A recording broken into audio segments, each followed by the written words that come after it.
give me some kicks.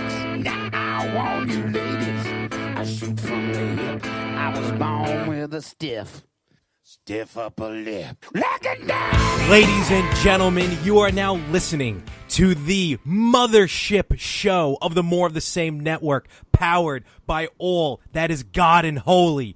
He, thou, shall not mess with the two men who dominate the airwaves in podcasting ability, podcasting sensibility, and podcasting totality. That's right. The domination that is the Yin and The Yang podcast is now air-raiding right through the airwaves. You hear with the golden, melodious tones of me, yours truly, the first ever USW heavyweight champion and the last and current USW transcontinental champion. It is I, Larry, the man to beat, the man who cannot ever be knocked off his feet because his tones are so good on the podcast that, baby, any day, you know it may be an overcast, but this time around, the rains are going to stop and the butterflies are going to chime, baby. Mormon. And this week, we have a lot to talk about. What that is, we're going to find out as we go along. But right now, you wanted an entrance, and quite frankly, last week, I was challenged, and guess what? I'm doing this on the fly. I'm not pre-written down. I'm not pre-recorded. I don't have to worry about what I'm going to say beforehand. This is all coming off of these lips right here, right now. And without further ado,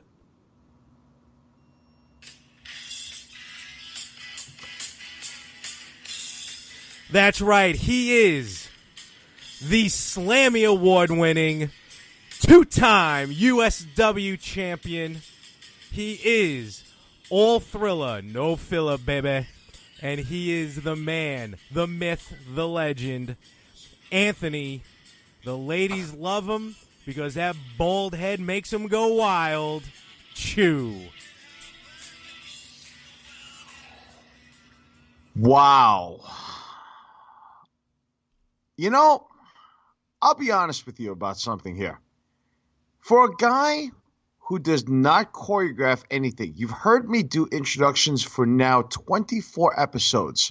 Finally, you were on episode number 25, and I hear you introduce me for once, the champ. You know, I can turn this into a really huge critical session about how to introduce podcasts to all you numbnuts out there who are trying to start their own show. But quite frankly, you know, Larry, you just proved something that I've been trying to preach to the people, to the commandos, to the militants. You didn't even acknowledge the commandos and the militants. What the fuck? All right. Now, I have to say it was good energy, okay? I mean, you know, it was very intense. I saw the intense look on your face. You looked like you were about to give birth. Secondly, you know, you come on, and it sounds like Joel Gertner sounds like he does two-word introductions with the way that you just promoted yourself.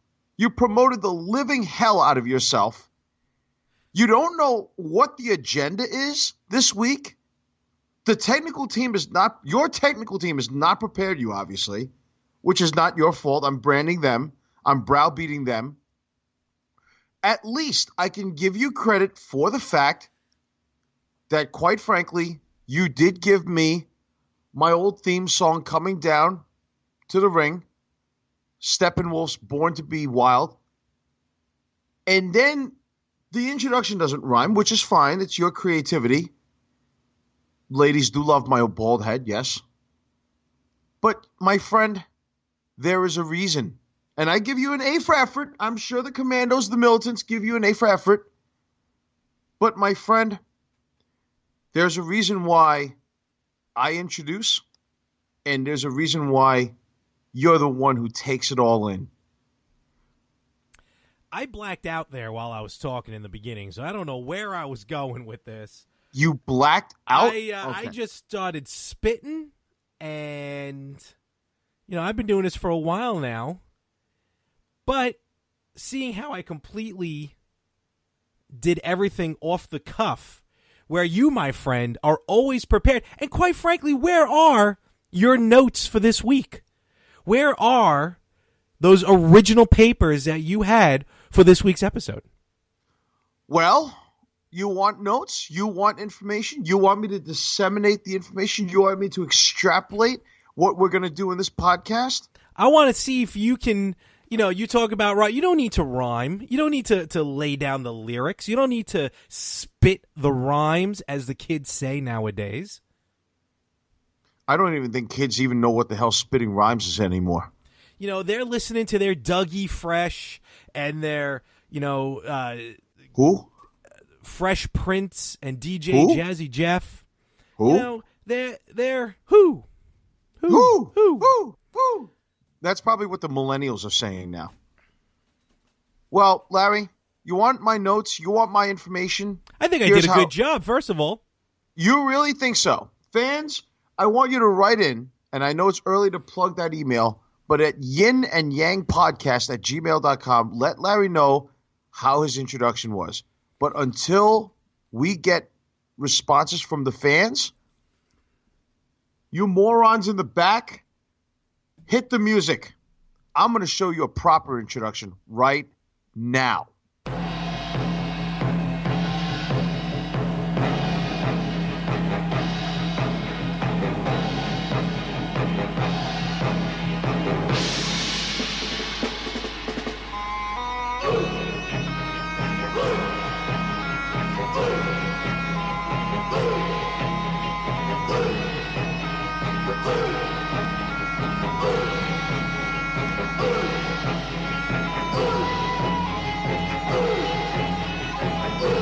Hello, ladies and gentlemen, and welcome to the record-breaking, trend-setting, earth-shattering podcast known worldwide, powered by the More of the Same Network in association with anti-USW Productions known as the Yin and The Yang.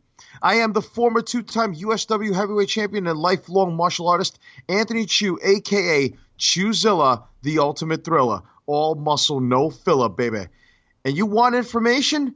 On today's episode, I'll take a trip to a new frontier and conquer it with success. A WWE Hall of Famer's name is besmirched? We'll review UFC Fight Night, Verdum versus Volkov. Is Brazilian Jiu-Jitsu losing relevance in modern mixed martial arts? The Gracie moron wants a real fight, and quite possibly the single dumbest shootout in the history of the podcast. And yes, fans, it is time to celebrate because, as you're hearing this right now, it's Mormon Day. It is our 6th-month anniversary here at the Yin and The Yang. Can you believe that? And to help assist me in this glorious celebration, to help celebrate the mothership of the More of the Same Network, allow me to give this man the proper introduction that he rightfully deserves.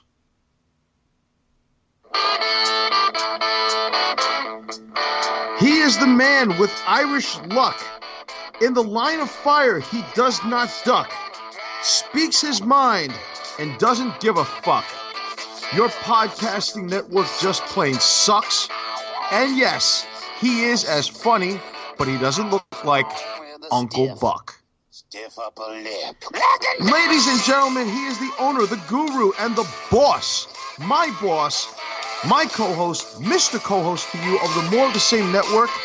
Larry, I'll always be a Toys R Us kid, Mormon.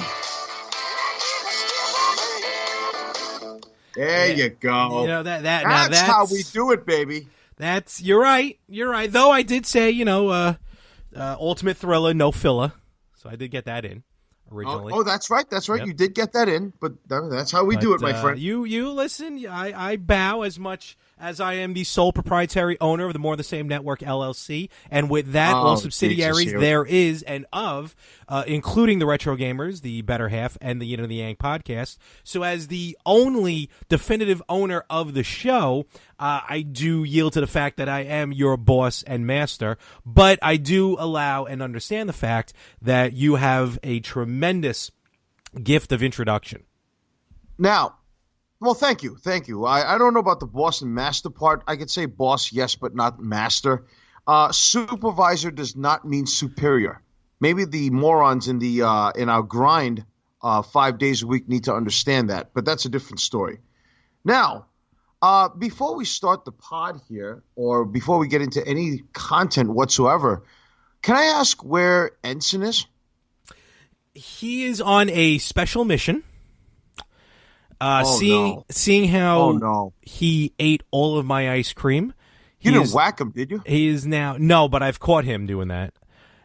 He is now currently... Oh, I don't mean it like that. On his way... I meant, did you kill him? No. But because he ate all of my ice cream, he is now in the search of each and every bucket of flavor of Halo Top ice cream within the tri-state area. And I told him not to come back until he has a trunk full of said ice cream. And what was the flavor again? I prefer chocolate. He had got me mint chocolate chip at one point. I did have to slap him. But I will allow vanilla. I will allow chocolate chip, not mint chocolate chip. But I told him no pistachio. If I see any pistachio, I will kick him in the groin. Oh, come on. Don't be a heel That's to the how pistachio I run, fans. That's how I run my... And cookies and cream. No cookies and cream because I think that's weird. Are you out of your no fucking cookies mind? and cream. No. I ban... Cookies and cream is banned from the More of the Same Network LLC and all of its subsidiaries. Wait a minute. You're telling me... Let me ask you a question, hypothetically. Me and you have a fat fuck cheat day, right? I take you to Friendly's, okay? And you can get that grand 5-topping sundae. 5 heaping scoops. What would you take? Chocolate. Chocolate.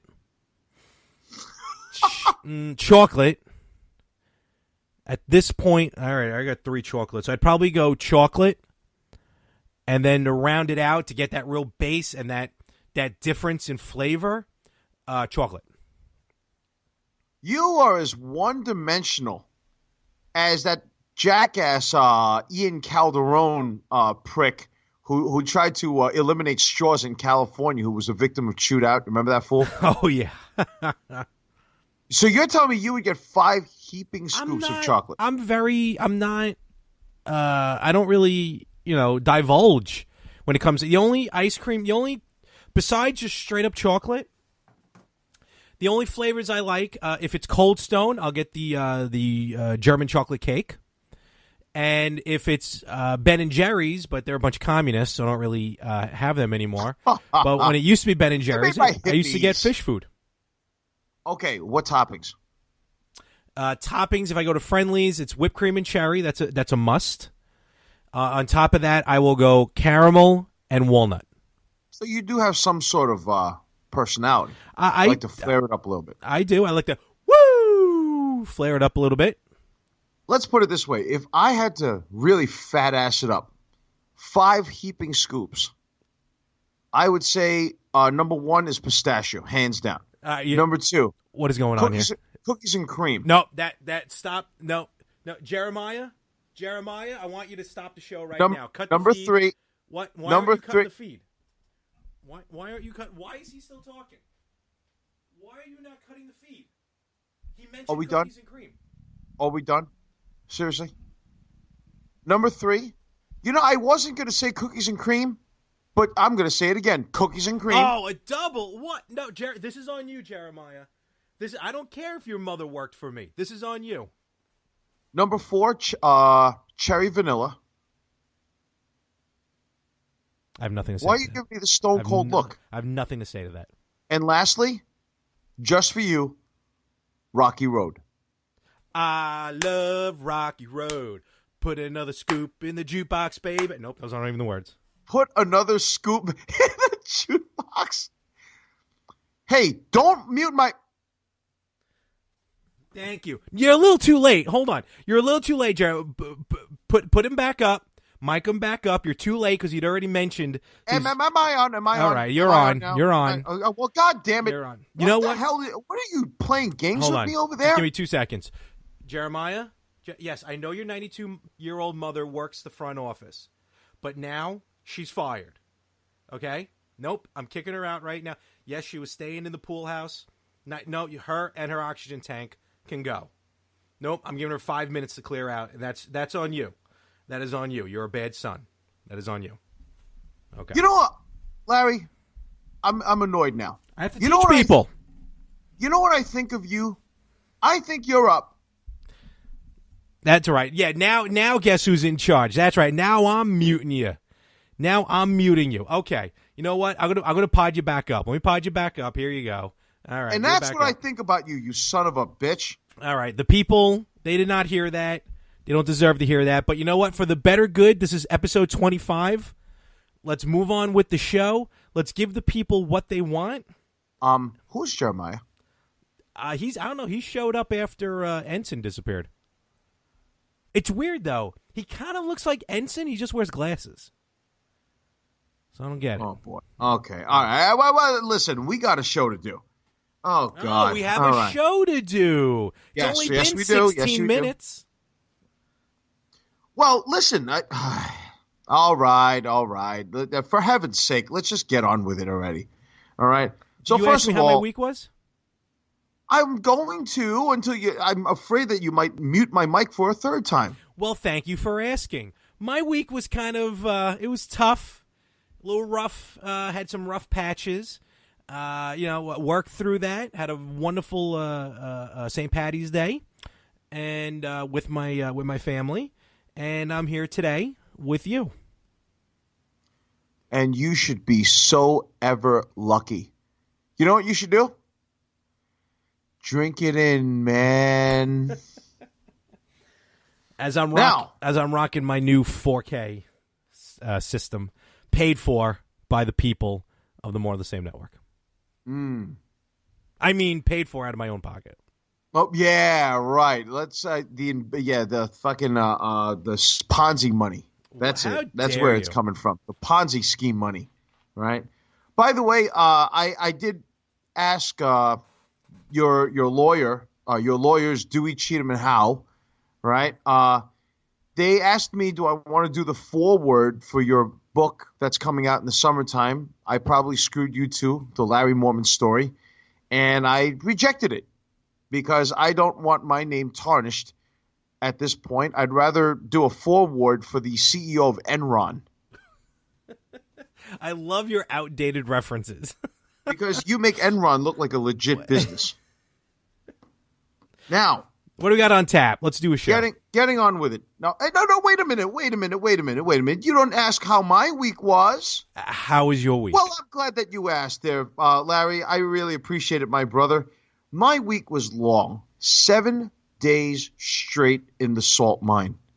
I was going to do another one, and then I just said, the hell with it. I have a life. I got things to do. The champ does not give himself, to the man. You know who the man is? Me.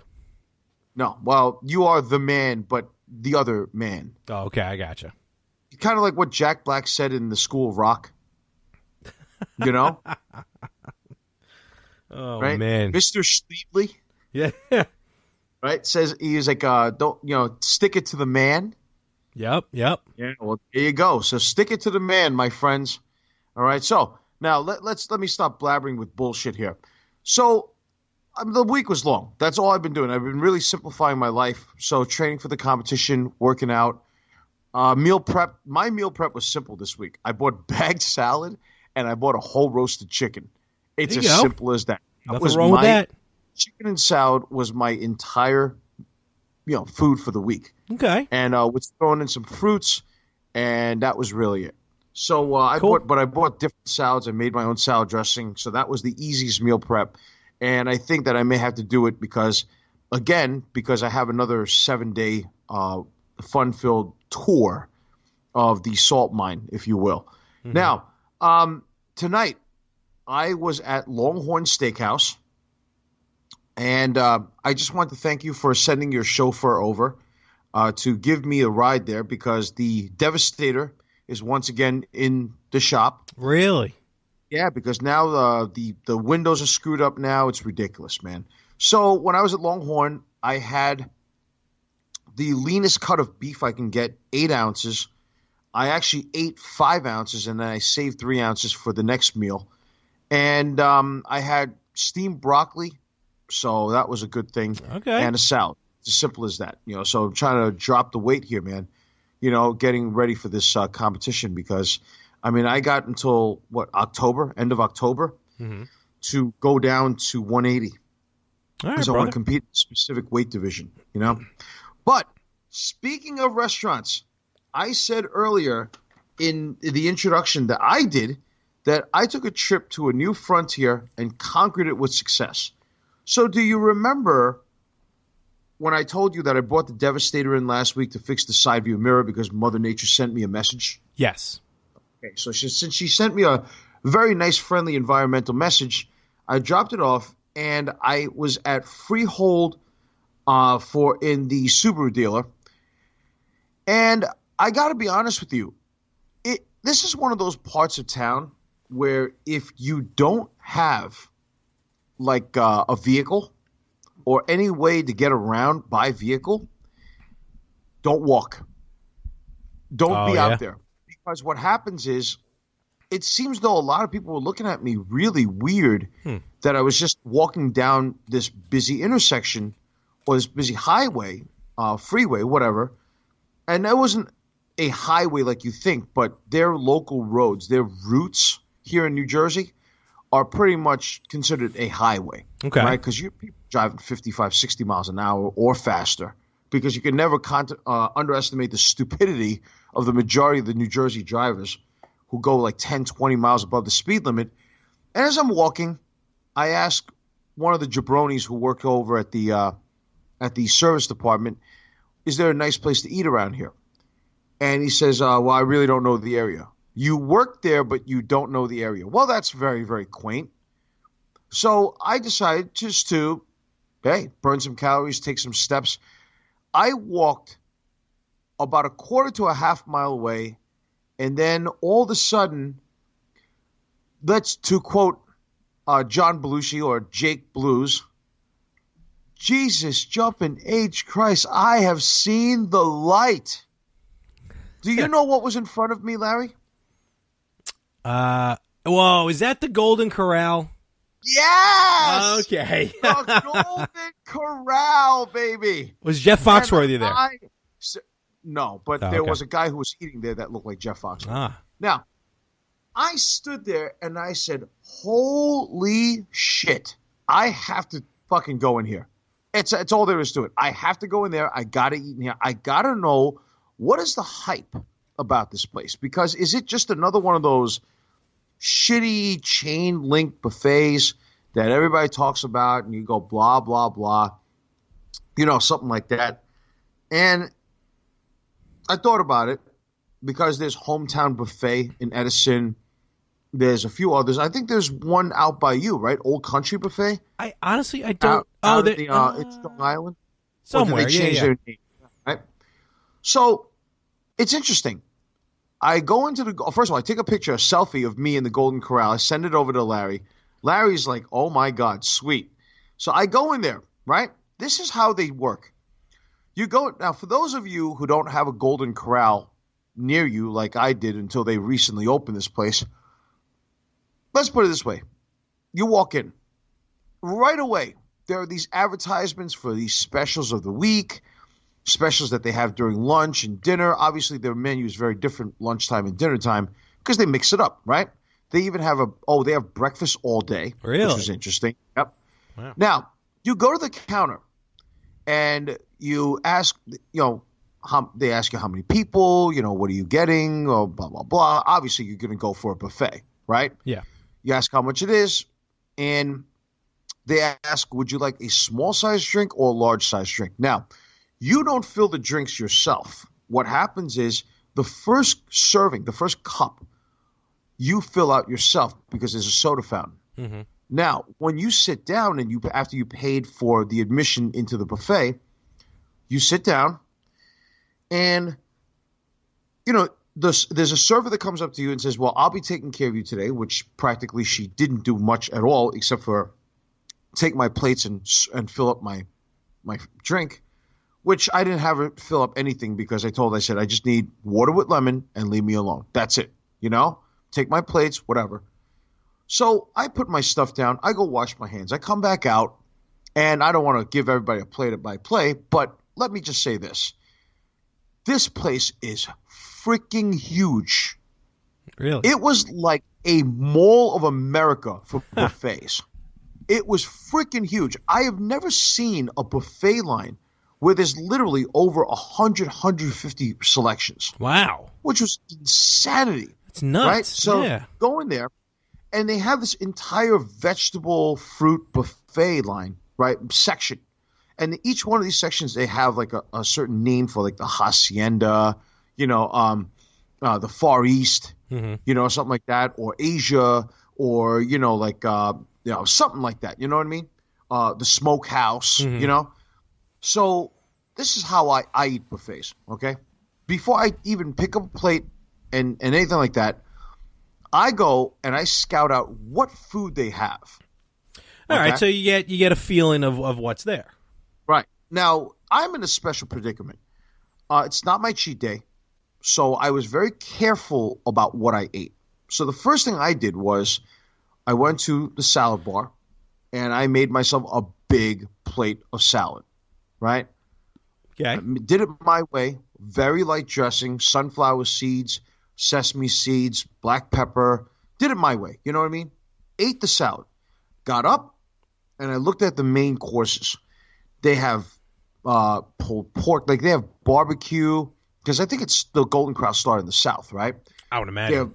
They have barbecue. They have Chinese food. They have Mexican food. They have all these different types of foods. They have burger sliders. Oh, my God.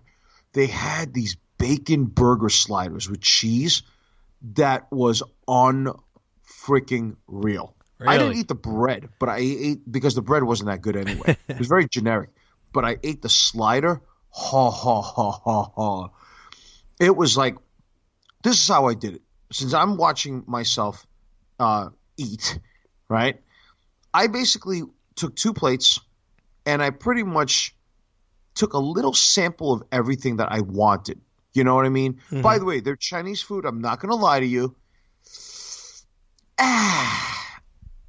Let's just put it this way. It was high blood pressure on a plate. I don't think I've never really seen in the advertisements anything other than kind of like Southern food. Well, they have a dessert fountain. Well, they have a cornucopia. Okay. If I will, or a plethora of food. And so they're not limiting their options, obviously, right? So I took a little bit of everything that I wanted. Their Chinese food, and I just want to see how it was like. It was literally high blood pressure and hypertension on a plate. Because the amount of sodium that a piece of sesame chicken had was like, I couldn't eat it. I literally just spit it out. It was like really? Crap. It was bad. It was bad. The rest of it was outstanding. Okay? Okay. So 2 plates of food, outstanding. They had big chicken, fried chicken. They had every meat you can think of. They had a brisket board. Mm-hmm. They had a ham board. They had everything that you would advertise. Then I said, 1 more plate. And I said, it's dessert time. Oh, boy. Now, personally, I showed you a picture of the chocolate fountain. Yes. That thing was insane. It was so sweet. I was like, you know what? I can't do it. So what I did was I took a little bit of the chocolate just to sample it, right, on a stick. It was just too sweet for me. So I took 2 cookies and a cheesecake, right, like the small size cheesecake that they can cut. and they cut it for you, right? Mm-hmm. So I said, give me a sliver, like a little piece. In other words, like a quarter piece of what a normal sized cheesecake was, and that was it for me. But they had literally 40 different selections of desserts. Wow. Which was insanity. Insanity, dude. When I walked out of there, I looked like I ate for a pregnant woman. All right. And then I just walked out of there and I said, holy crap. I was like, I feel heavy. So now I went out there and I just basically walked it off, you know? Okay. And I walked it off and I actually walked. It was 2 miles I walked because it took I think the mall took like 4. I'm sorry. The mall was about 2 miles away. And the thing about it is that my car was going to take like 4 or 5 hours to fix. Oh, okay. Right. So that's when I was writing for the agenda for the next episode or whatnot, just looking at news and stuff. So I walked to the mall. Took me 25 minutes to walk 2.5 miles. Right. Mm-hmm. And then I had fun and then I took an Uber back. Oh, no, okay. Actually, I'm sorry. No, I didn't take an Uber back. My apologies. I took Lyft. Gotcha. Because I had a coupon for them. There you go. And then that was taken care of. So it was called a $10 ride. What were they going to say? $8 or $10 ride. You know? Not bad. So, I mean, 2.5 miles? It didn't take them that long to get there. Mm-hmm. You know? But that's the prices out there, right? Then I came across a store that I sent you those pictures of the old school arcades. It's called the Game Room in Freehold, New Jersey. Very old school place. Like if you want to build a man cave and put a pool table there, that's awesome. The guy allowed me to shoot pool on a $40,000 pool table. Wow. I was very impressed that he allowed me to do that. That was awesome, dude. I used the most premium Brunswick pool stick that they have in the pool cue. Amazing. I felt kind of now, Larry, I know what it feels like to be you. Because don't you have like a $20,000 or $30,000 pool table downstairs in the mansion? I do actually, and all the pool balls are made of marble, and the cue ball is diamond, and the felt is leopard skin. Wow, really? Yeah. Some poor animal died for you, sick bastard. Look, I hope Peter doesn't come after you, man. It's all about the money. Okay. My money that he's spending. No? Not even 1%. Give me some credit here. All right. So, the Golden Corral, what do I have to my summation is simple, right? It was slicker than whale shit on an ice float. It was slicker than cum on a gold tooth. Man. Oh, that was good. That's even a little too much for this show. Okay. Sorry. All right. Well, yeah, that was another Jim Cornette saying when he reviewed the Heart Attack Grill, right, out in Phoenix, Arizona. And by the way, so on the scale of Mormons, I'm gonna have to give of 0 to 5 Mormons. I'm gonna have to give this 3 Mormons. Okay. All right. I mean, I was glad I finally tried it, but I think it was a little overhyped for me. Fair enough. But you know what? When you come over, we got to go. Absolutely. Then you can see it for yourself, right? Yep. Okay. Cool. Now, so UFC Fight Night was this past Saturday, and meaning yesterday, and I'll be very honest with you. The only fight that was really worth watching was Fabricio Verdum versus the former UFC champion versus Alex Drago Volkov. And to be very honest with you, I mean, the fight I thought was going to be very one-sided because Verdum was just taking him to the ground. He was showing his ground game. And I think that as he was showing his ground game, Verdum was too complacent. And it would look like there were times when he was just toying with Volkov because Volkov is a striker. Nikolai Volkov? No. Alex Drago Volkov. Drago? Ivan Drago? That's what he calls himself, Drago. Everything he touches, he destroys. I knew it. I knew he was going to say that because I think that's what he thinks of all Russian people. Is that not right? Look, I'm not saying anything. All hell. Once again, for another 6 years, leader of the Russian parliament, Vladimir Putin. Oh, wow. Okay. Well, I'm not a whatever. Now. No. I guess we won't have a Russian population listening to this podcast now after you just desecrated their anthem. You did as good of a job as Borat singing the national anthem at that rodeo. Right. Now, so Verdun was actually really, really schooling this kid Volkov. And then all of a sudden, I think he got complacent and he gassed out. So by round 4, this kid Volkov just knocked him out. Okay. And that was it. 4th round knockout.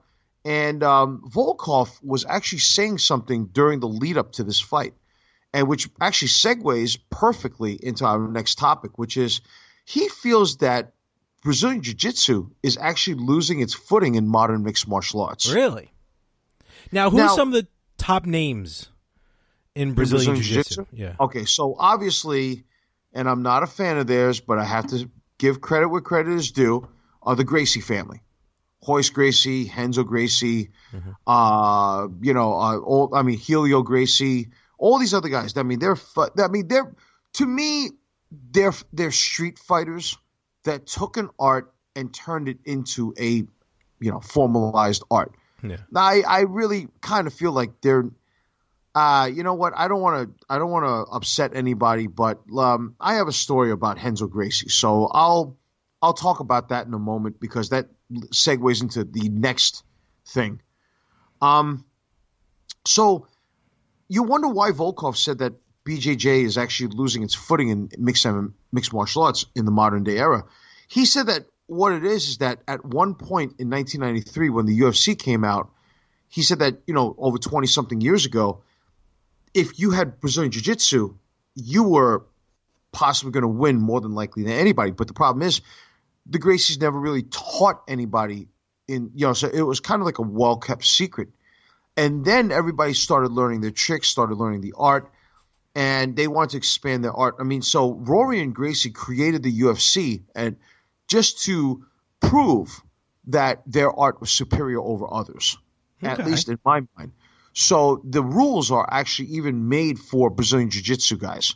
Really? Because in other arts, you can't gouge the eyes, you can't bite, you can't, whatever. You know what I mean? Mm-hmm. So my whole thing is, but that goes into another topic for another day.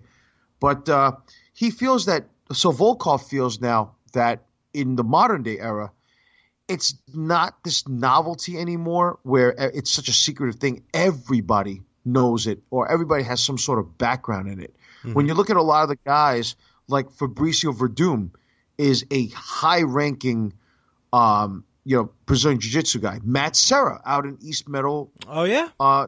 Matt Serra is Brazilian Jiu-Jitsu. Okay. He learned from Renzo Gracie. Antonio, the Nogueira brothers, right? They're very good at Brazilian Jiu-Jitsu. So there's so many people out there that are so good within the game. They know what they're doing,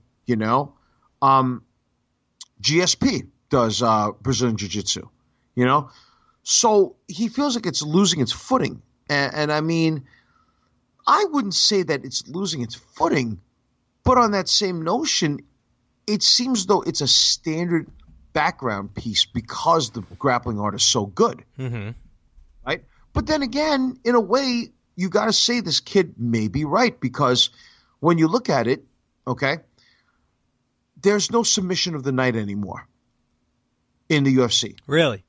There's only knockout of the night. I think the UFC fans now, instead of wanting to watch a grappling, fight, they want to see somebody knocked out. They want to see two guys just hit each other. Am I right? I can see that. Well, because people want to see that type of stuff. They want to keep the fights exciting. Absolutely. So, you don't want to see somebody roll around on the ground for 15 minutes. That's why you hear these fans now get very rabid and boo almost immediately, when you have a person going to the ground more than a minute or two. Really?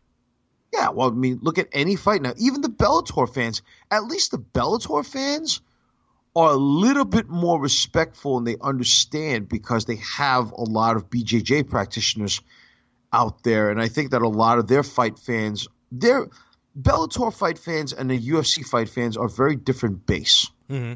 Very different base. Almost like as if WCW and WWE fans are very different base of I can fans, see that. You know, that type of thing. You know, the commandos are very different from militants.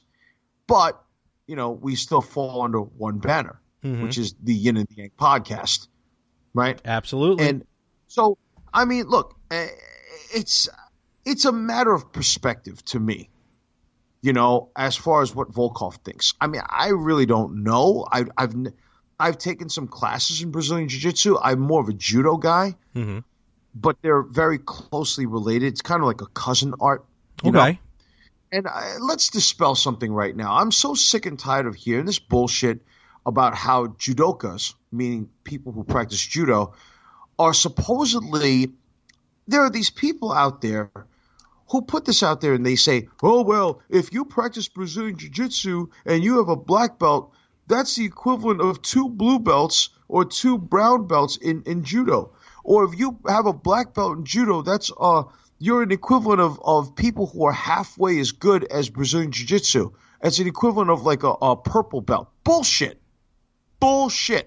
Because the stand-up game, you know, judo obviously takes the cake, and the groundwork game, Brazilian Jiu-Jitsu obviously takes the cake. But listen, you're telling me that judo guys don't know how to hold their own on the ground? Bullshit. We know what we're doing, and there are things, there are chokes, there are maneuvers that can be done.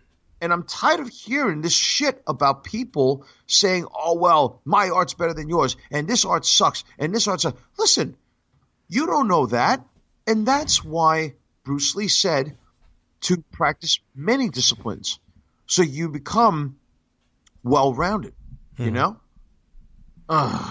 People are crazy out there now. Almost sounded like another segment of the show there. Well, I'm getting there. It's coming very soon, right? Now, it segues, as you asked me about famous practitioners of Brazilian Jiu-Jitsu. Let's segue into this. I don't know. I sent you the link. I don't know if you read this or not, but there was, and I said at the top of the hour that the Gracie moron wants a real fight. Now, I am not a fan of Renzo Gracie, okay? Is he the one married to Eve Torres? She's married to a Gracie. Really? I don't think she married not Renzo. Oh, okay. He might be one of the younger Gracies, you know? Renzo Gracie, I'm not a fan of his. I feel the guy is very arrogant. He is one of those bad boy type thug images. He's almost in a sense, and I'm almost scared to even say this because I don't even know if I'm insulting John Kreese of the Cobra Kai Dojo by saying that Renzo Gracie is a real life version of John Kreese. Really? I find that one of the things that really turned me off about this guy is 2 things. Number one, I heard an internet radio interview many years back when podcasting first came out.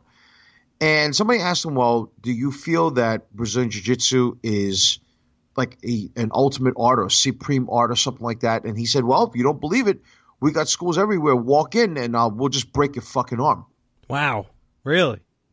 And I'm like, well, listen, you know, I think that the Gracies have actually marketed their art to be this supreme, invincible, infallible, untouchable, omniscient art. You know, that it's like untouchable and that they will beat you every single time and there's no way you can lose. And yet you have guys like Kazushi Sakuraba, who's the Gracie hunter. Okay. Then you have this guy named Walid Ismail. So Walid Ismail and Renzo Gracie had a Brazilian Jiu-Jitsu match, right, in 1993. And this guy is also known as the original Gracie hunter because this guy, Walid Ismail, all right, had beaten Ralph Gracie as well as Hoist Gracie, Okay. right, in Brazilian Jiu-Jitsu. And he's under fire from the Gracie family, this guy Ismail, because this internet, some type of like a documentary film company or some type of martial art company called Combate in Brazil issued a documentary on the passing of Ryan Gracie. It's been 10 years since Ryan Gracie passed. Really? And he was a pride fighter. He was good. He was quick. He was very, very skilled. But he passed on. I don't know why he passed, but he did. And this guy, Ismail, Hugo Duarte, and one other guy who were Ryan Gracie's arch rivals in the fighting circle, basically, mouthed off to him really negatively. And the whole Gracie family went to attack this guy, Walid Ismail, right? And basically, they're going back and forth, and then he's saying, well, he's saying like, well, we want to make money out of this. I'm not going to fight him in some rinky-dink shit, stadium or some facility that Gracie holds in Brazil. I have higher standards than that. And then Gracie's like, well, I'm not going to fight him in a street fight because I think he called him out on a street fight, Ismail. And then, because if Renzo's going to fight, I'm sure he's going to make money out of this deal. Absolutely. Right? Exactly. So, what ultimately happened with this entire thing was that at some point, and this is what really, really surprised the living hell out of me, right, is that, this is very hypocritical because so Renzo and family starts, attacking this guy. And this is something that Renzo said. He said, and I quote, "They don't know what respect is, so they'll learn the tough way." Right? I want to beat him up.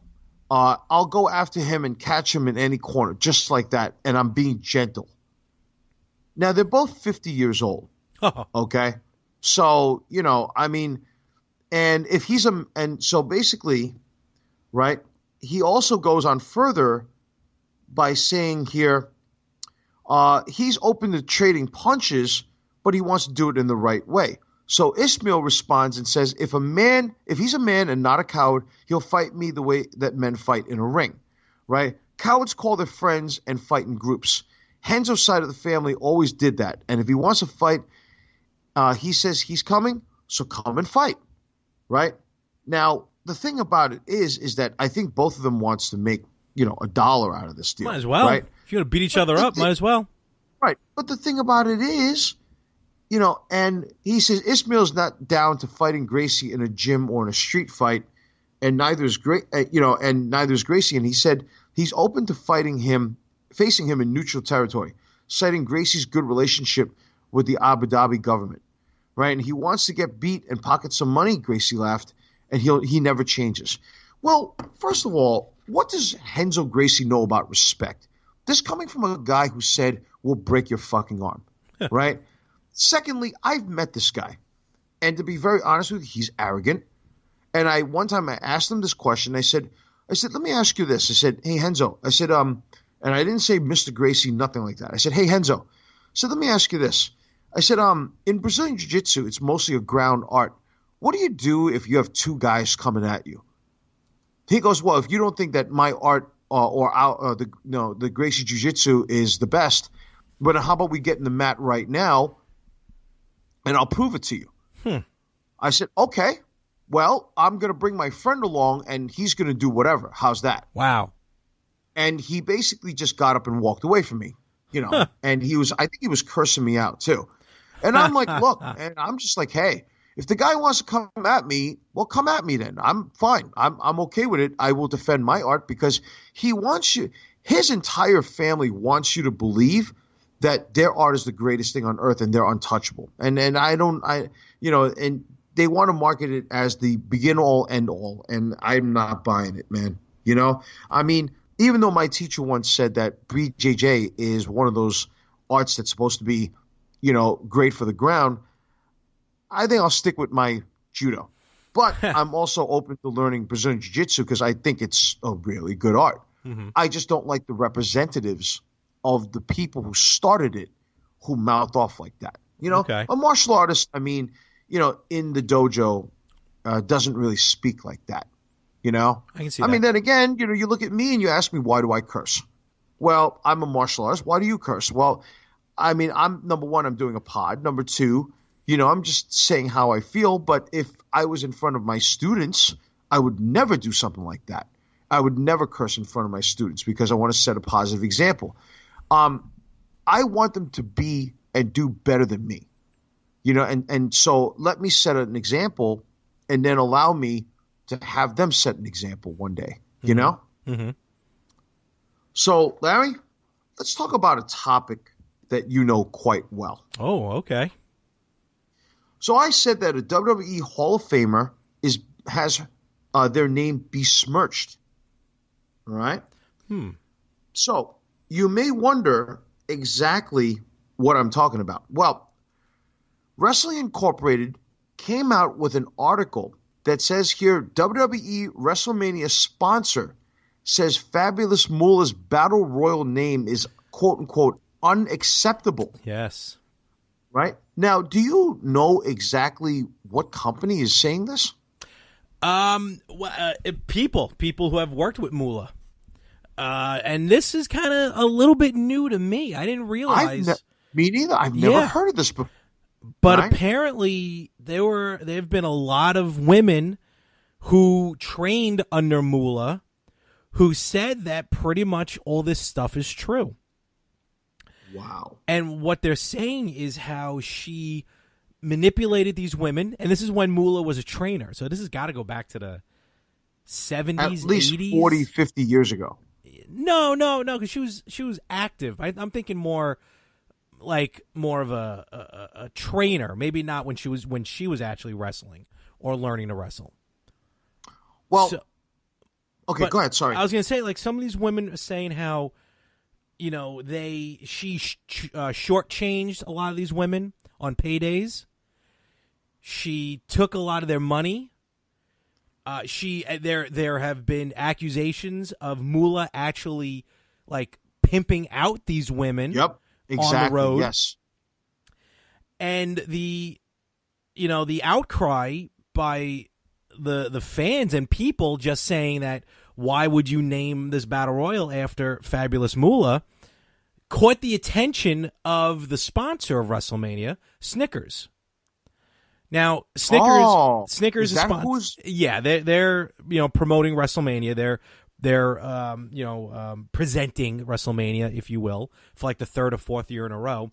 So trust me when I tell you, this change really is not because of the people's outcry, like Stephanie said on Twitter. It's more because Snickers was like, whoa, we're hearing what we're hearing about Fabulous Moolah, and if she's still attached to this, we don't want anything to do with WrestleMania.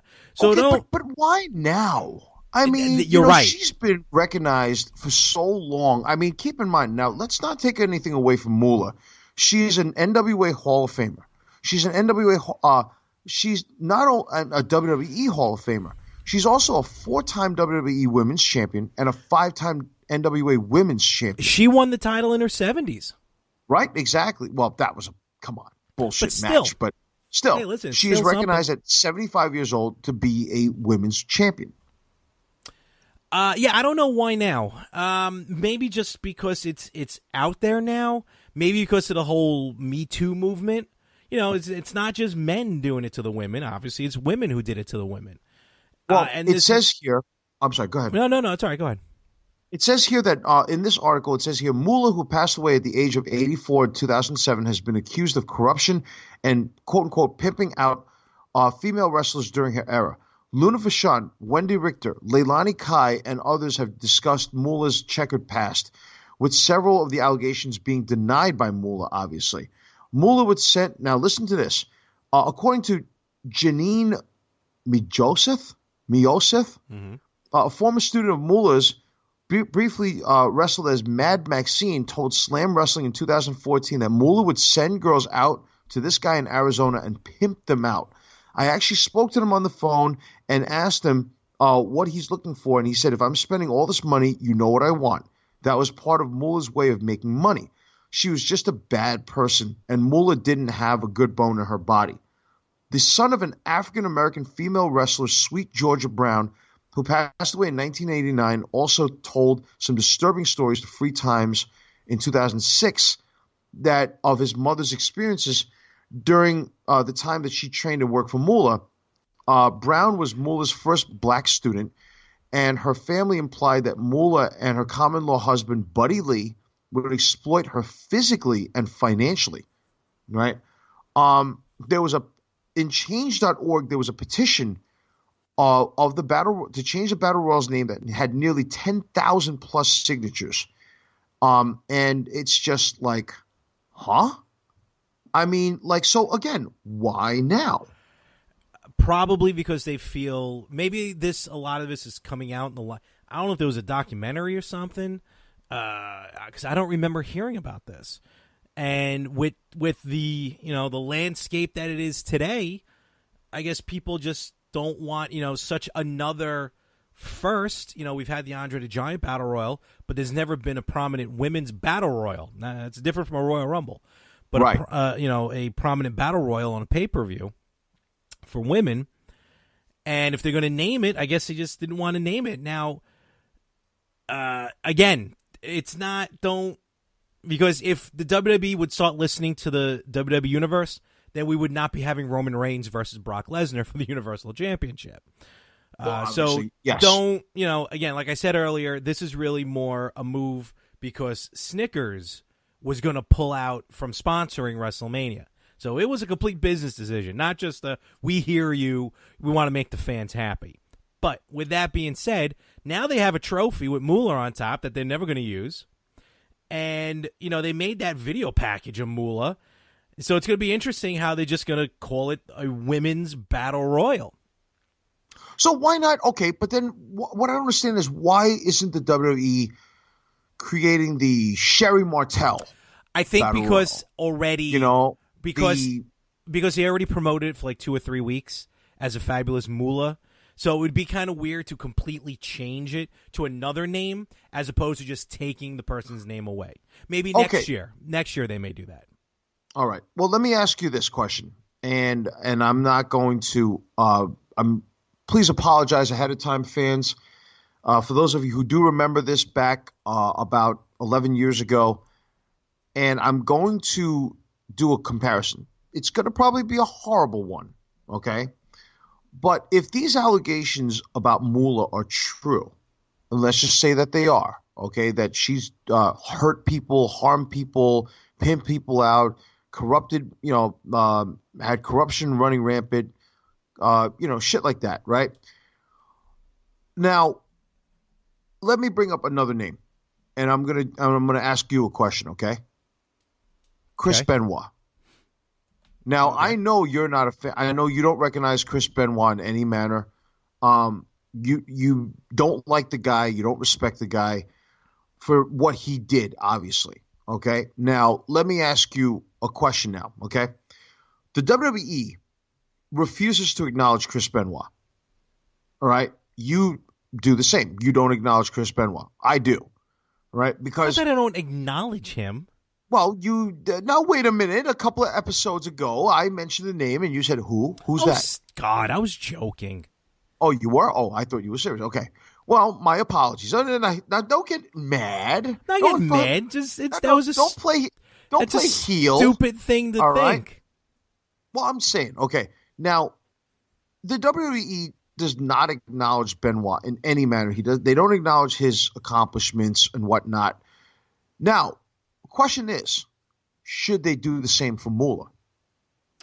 I have a feeling, yeah. Not like you saw a lot of stuff about Moolah in the last few years anyway. They'd mention her in passing with all the women's stuff happening.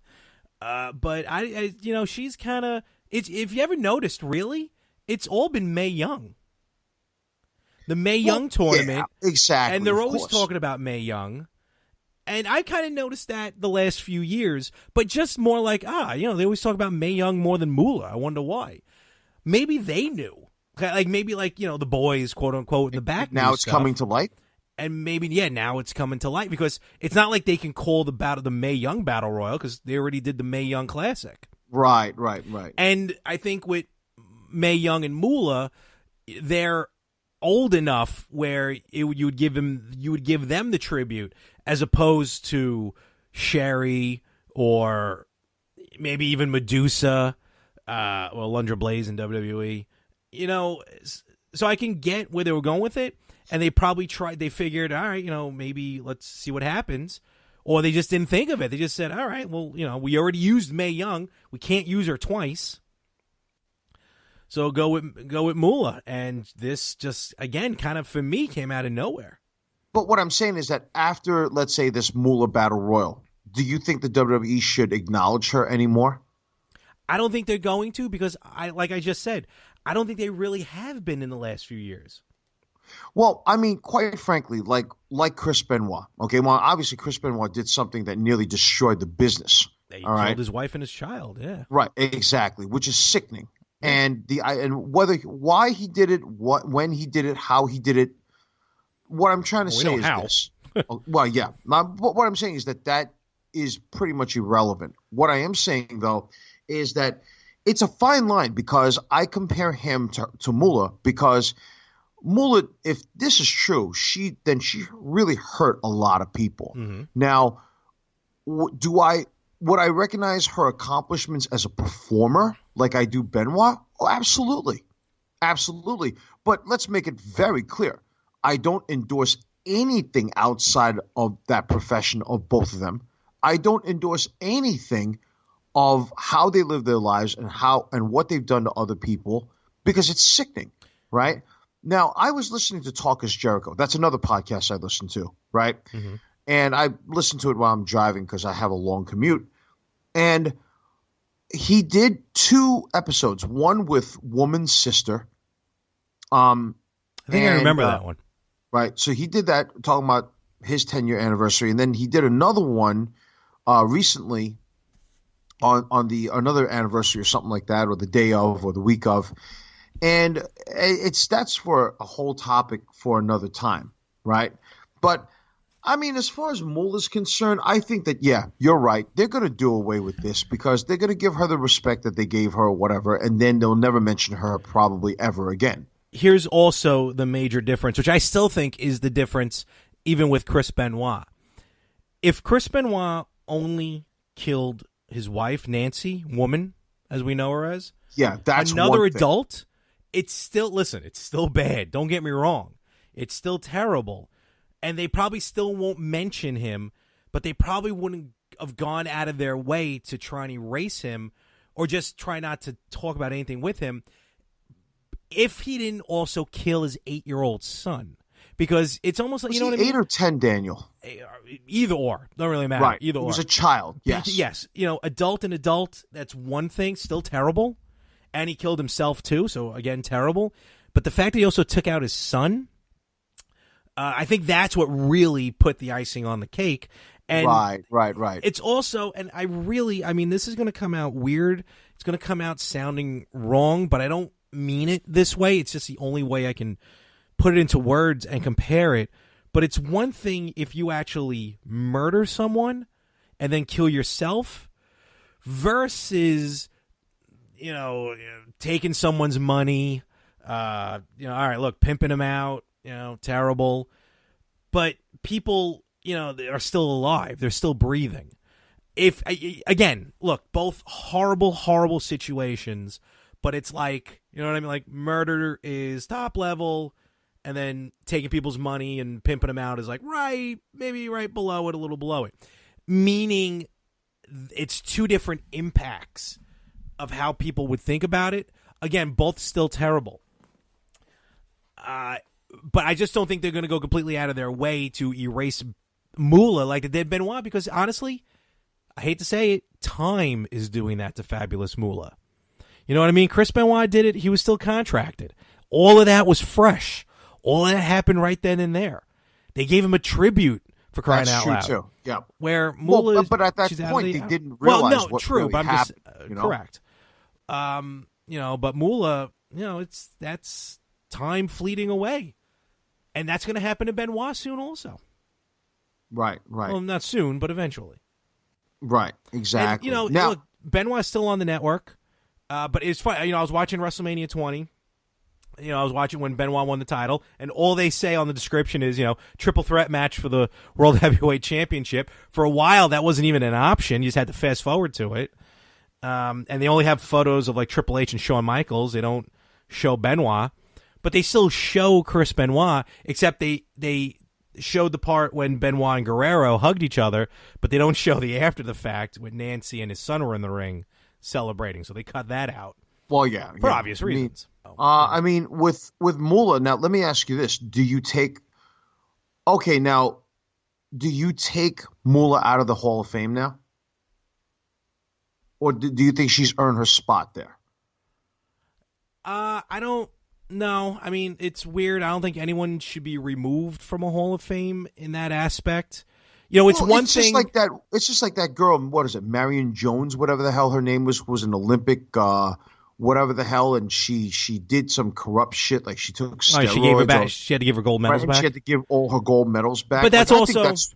But that's wrong, though. That's because I mean, she earned it. You know what I mean? Yeah, but if Even she earned it, cheated. But wasn't she doping while she was doing it?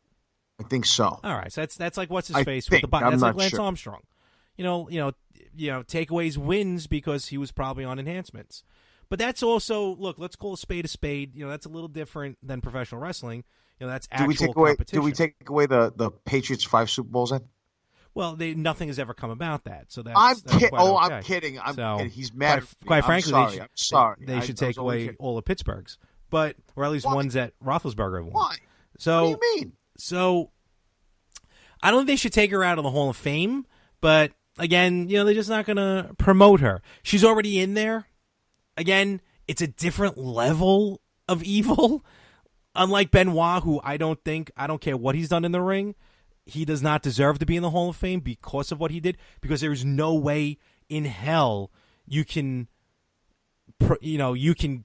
celebrate him for his actions, for his in-ring accomplishment, without having to know what he did outside of the ring. It's kind of like Sunny. They're not going to take Sunny out of the Hall of Fame because she's doing all this, kind of semi-porn stuff. But at the same time, is that stopping China from going in the Hall? It did. It may not for much longer, but it did stop China for a long time going into the Hall of Fame. Should she go in? China? Yeah. I think she should, because I personally quite frankly, if you're a grown adult and you want to make adult movies, go right ahead. And if you're a grown adult and you want to watch adult movies, go right ahead. That's fine by me. All perversion aside, look, we're adults. It's a living. It is what it is. I get it. They don't want kids being, let's look up China. Whoa, look at this. She did a 6-way gangbang in the middle of a wrestling ring with a bunch of wrestlers, or guys dressed up like wrestlers, which was very disturbing. But her, in that aspect, China is starting to go away because they're starting to talk about China more, and they're starting to kind of celebrate her more. And by doing that, that erases that past, which would open the doors and allow her, Right. So it's weird, and we'll see what happens moving forward. For now, it's the women's battle royal. Okay. We'll see if they come up with a new trophy. Absolutely. And someone made a good point. They're like, there's also a bronze statue of Moolah somewhere that's never going to see the light of day, probably. Probably. You got to imagine she would have gotten the next statue. Hey, Hey, real quick, side note. Speaking of Hall of Fame, Kid Rock going into the Hall of Fame. How does Kid Rock go into the Hall of Fame before Cyndi Lauper? That's a good question. Right? That's a very good question. I didn't think of that. That's why Kid Rock's going in, because everyone forgot about Cyndi Lauper. Now, did you ever hear this fan theory out there now? And I'm sure this is done now. Again, I'm not trying to get political about it, but apparently it's very quite well known that the McMahons are Republicans, right? There's this huge article that was put out. I don't know who did it. I forgot. But I came across this article. I didn't want to read it because I was at work or whatever. Oh, I'm sorry. I didn't mean to say the W word. But apparently, the only reason why Kid Rock went in there is because he's a fellow Republican. And they're trying to appease their quote unquote buddies or some shit like that. I mean, listen, I would believe that, but they still promote Snoop Dogg. And Snoop Dogg did a music video where he shoots President Trump in the head. So, which is disgusting. Oh, yeah. I mean, look, I'm a Republican. And they haven't taken him out of the Hall of Fame, right? I'm a Republican. I wasn't crazy about Obama in office. That's me being me. But I would never, say that was okay to do with Trump, Obama, Bush, Clinton. No one, whether you like him or not. Now that we've kayfabe 25 episodes worth of our political views, since now everybody knows what affiliation you are, I'm a registered independent. At least it took us this long. Look, we're not going to talk about stuff, but I'm a Republican. I'm a registered independent. I just believe in choosing the right person for the job, whoever I feel fit, and that's as far as I'm going to go with getting political here. There you go. Fair enough. I mean, we should all do that, but be that as it may. Yeah, actually, I believe I should be elected for president, but that's a different story. I'm running for dictatorship. Dictatorship? Okay. Can I be? Nah, forget it. Anyway, so, are you ready for that one segment that you love so, so dearly? Let's kick it, my friend. I spit in the face of people who don't want to be cool. Now, this is your favorite segment, Larry. Absolutely. And the only thing I can honest to God say about this shootout is that, oh, God, the stupidity level of human beings has just been brought to a whole brand new standard of stupidity. Okay, I kind of wonder if we should have a shootout rating because, quite frankly, this is so bad. I don't even know what to say about this. Okay. Really? I can't wait to hear what it's all about. Oh, God damn it. All right. Oh, okay. So this is from the Washington Post. All right. So this is not a bullshit. This is not coming from the Onion, folks. Okay. This is the Washington Post here. The title of this article is "She found a dating app on her boyfriend's phone, and then she bought a samurai sword." There you go. Okay. So according to this article here, this is happening in Kansas, right? Kansas is becoming fucking infamous now. Between that racist piece of shit spitting on a kid, on an African American kid, whatever the hell, right? Now you have these bumblefucks. So this lady, Emily Javier, she basically caught her boyfriend. This dude's name is Alex Lovell or Lovell, whatever the fuck, right? Lovejoy, whatever the fuck, right?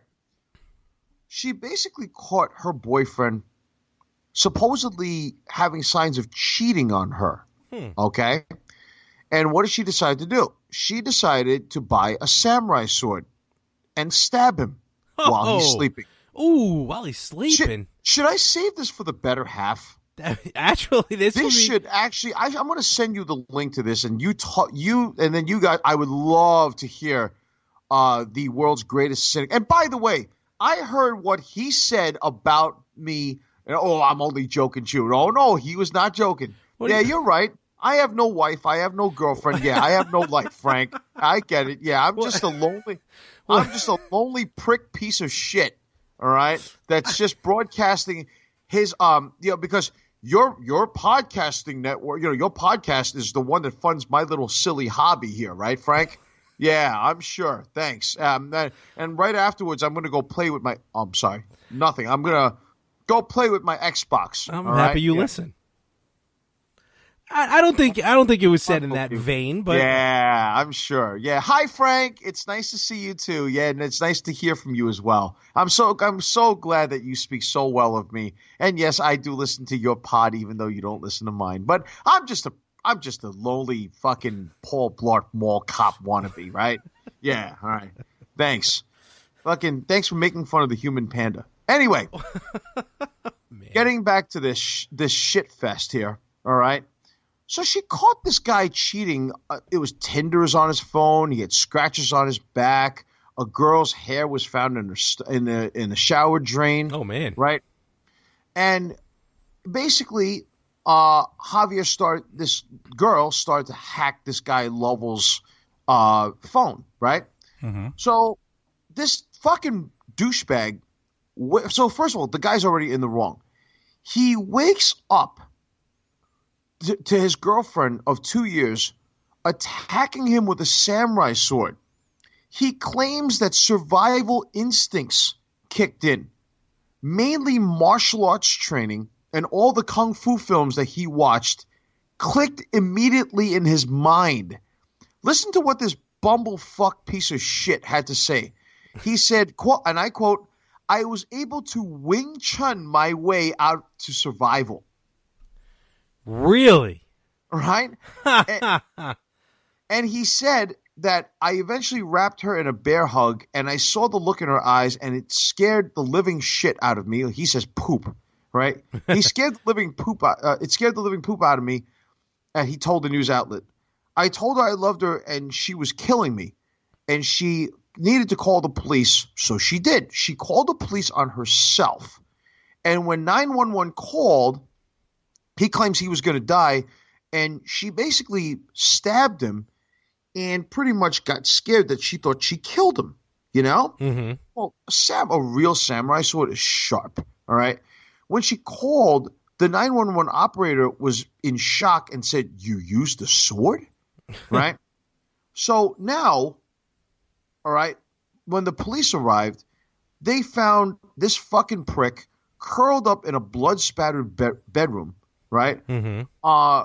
And basically, according to a probable cause affidavit filed by the police in Camas, a Washington town northeast of Portland, Oregon. I'm sorry, I think it's the northwest side. I'm sorry about that. Maybe not Kansas then.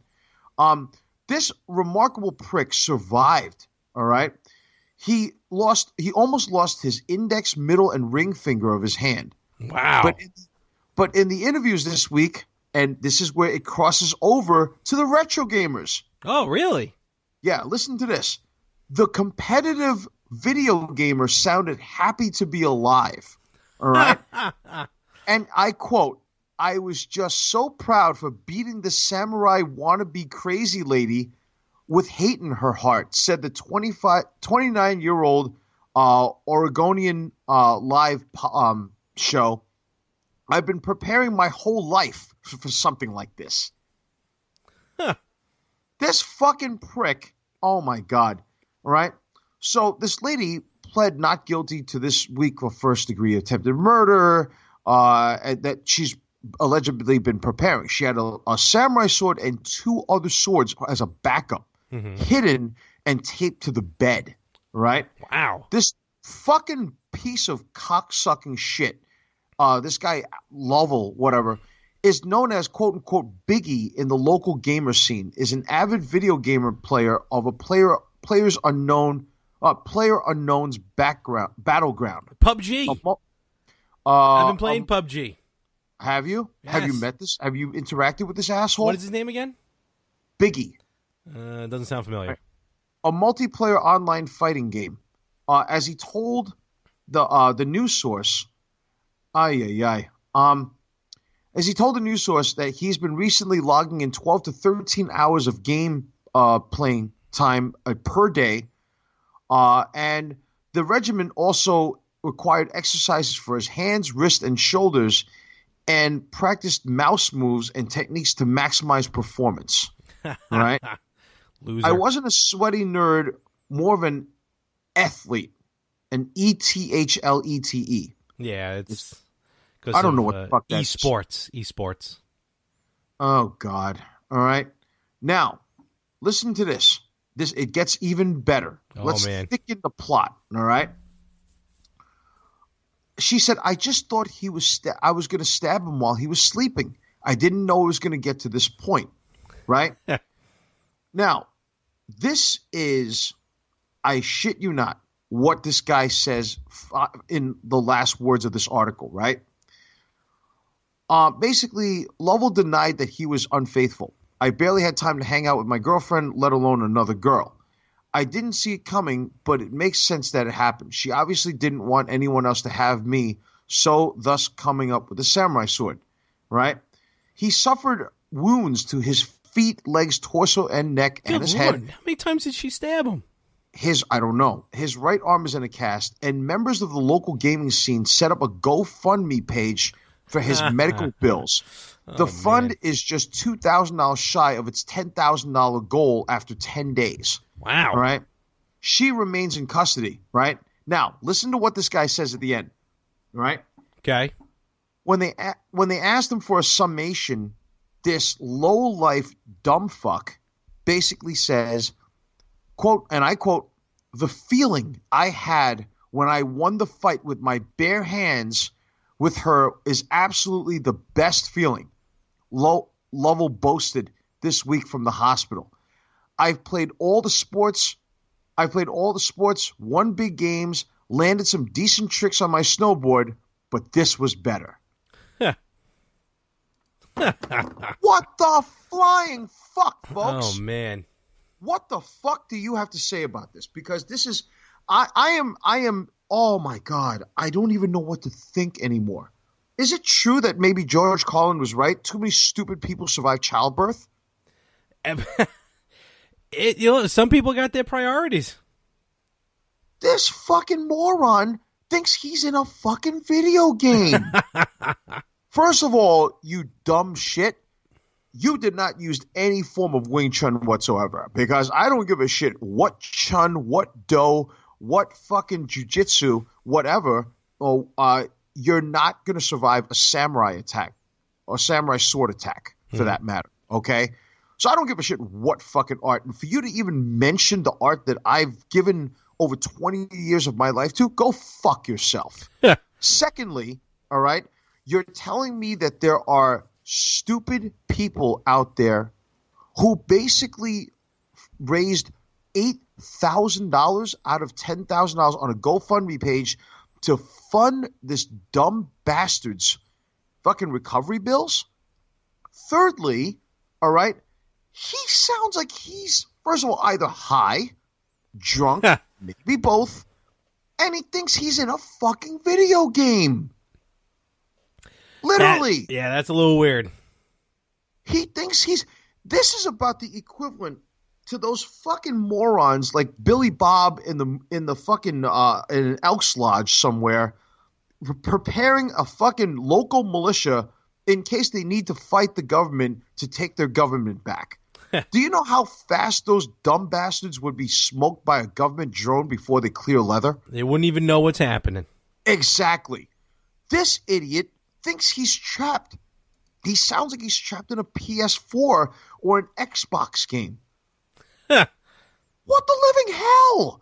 What the fuck is going through this guy's head? You fucked up by cheating on your girl, all right? And then I'm surprised that this guy even survived. But I think what he's trying to do is he nearly lost a few fingers, and he's crediting his survival of his fingers to all the video gaming that he's been doing. Explain this to me. He's so nerdy. I'm shocked he even had a girl. Explain this to me. How is it now? You want to talk about an unjust and unfair world? How is it that you and I, two handsome, made-to-do, successful, well-grounded, got their shit together men, are single as a dollar bill, and yet this low-life scumbag, dumb son of a bitch has a fucking girlfriend? You know, the world, she can be a cruel mistress. No pun intended. I don't know. Look, my situation with women. God, yeah. What the hell? Now, you wanted to cross over all three shows at some point, right? Because we've been discussing this. I can talk about this on each and every episode. This was a bit about martial arts. This was a little bit about fucking video gaming, and this was also a little bit about love and marriage. and Yeah. relationships, I guess, right? Yeah, I think we finally merged the entire network in one. I can't believe it. And what I'll do is, here's what I'll do. I will mention this. Send me the link. I will mention on each show. I'll get Frank's opinion on it. I'll get Anthony Rippo's opinion on it. And we'll see. We'll have the first crossover storyline. Look at what you did. Look at what you did. Son of a bitch. You see, boss, aren't you happy for me? Look, he's giving me the middle finger right now because he didn't come up with the idea. I'm sure Larry's going to find a way to Ponzi scheme this one too. All right, and then he'll take the dividends off that shit, right? But Larry, you cannot tell me that I don't innovate things. This is why in the beginning of the show, when I do my introductions, I say that we are record-breaking, trend-setting, and earth-shattering. You did it. Worldwide? You brought all three shows together. Because we are a happy podcast family. Bitch. Even though, I'm sorry, what was that? I said congratulations. Yeah. Even though the Yin and the Yang and the fan base here are still the red-headed stepchild of the more of the same network. Stop it. By the way, we may actually get that merchandise in production soon. Well, then you will be hearing from my lawyers. Do we cheat them now? Now, I'm only kidding. We're in the pre-talk stages right now. But I am negotiating. Anyway. Okay. So, God. Do I just, oh God, I don't even know how to react to this. I just want to curse this guy out so badly. And I personally want to take a samurai sword now. You know what? There's only one way you can really sum this up, and it's your icing on the cake. You're right. So, Larry, I have a question for Mr. Lovell. Do you? Yes, I do. And it goes like this. Do you know what happens when stupid idiots such as yourself cheats on your girlfriend and you got everything you deserve, pal?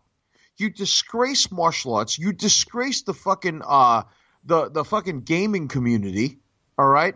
You disgrace good men like us, all right? You're not even a good man. You're a scumbag fuck, all right? And at the same time, not only that, you're probably a bunch of jackass gamers that probably are in mom and dad's basement jacking off to the latest game that you just bought at GameStop, right? Or any place else, or on Amazon, or anywhere else you go. And basically, you just give humanity a bad name. Do you know what happens, Alex Lovell, when you do that, huh? You stupid idiot, huh? You know what happens? Hit him with it, Ant. Alex Lovell, you just got chewed out. Nice. Fuck you. Fuck anybody who wants to be like you. Fuck anybody who's friends with you. Fuck anybody who's associated with you. And fuck anybody who's on your fucking side. Oh, I love it. I love it. Scumbag fucking moron. Fucking bane of the world. The ilk, if I may. The ilk of the world. Yeah, Fuck. that was a deep one, man. That went viral. He made it sound like he was in this video game that he survived, and he's so proud of himself. Oh God. Like oh God, please let's just, Larry, just tell your team, let's just move on to the next topic because this is ridiculous. We should almost take it home from there, for crying out loud. Good Lord. Well, before we do, I gotta make mention of let's just do a Q&A session because we want to take care of the people. So here we go. With that, I just want to wipe the taste out of my brain, not just my mouth, but my brain. I just want to just get this out of my system because this is just absolutely retarded or stupid. Excuse me, I didn't mean to use that word, but anyway. Gentleman named Jackson, who's writing us from Wayland, Massachusetts, asked simply, listen to this, Larry. How are you guys today? Good. That's the question. Right, that's it? Yeah. I'm doing okay. I had a rough Thursday, a rough Wednesday, I guess, but doing all right. Well, Jackson, I just wanted to say, how am I doing today? I'm doing fantastic. Why? I'm doing fantastic every day because right now I'm doing something that I absolutely love. I'm not in the grind. I have my health. I have some wealth, even though Larry has my wealth. At the same time, I'm recording with my childhood friend, right? What more do you want? I'm the two-time USW heavyweight champ, former two-time champ, right? I'm a lifelong martial artist. What more do you want? You pretty much, you summed it up, my friend. There you go. Things can't get any better than that, right? So Absolutely. Lisa Henson writes to us from Flagstaff, Arizona, and she says, so I would like to know, to enroll my child into a martial arts school, right? I've actually written to you prior to this, and I wanted to know, as I've enrolled my child into a Taekwondo school, what are your feelings about stripes? Okay. Do you know what she's talking about, Larry? The movie was fantastic. Bill Murray was hysterical. John Candy was a classic character in that movie. Oh, wait, no, you're not. No? This is a kid's show. I don't think we should be mentioning that, content type of, thing. I'm just, look, she said stripes. No. She asked me, what is the, she enrolled the kid into a Taekwondo school, and what do you think about stripes?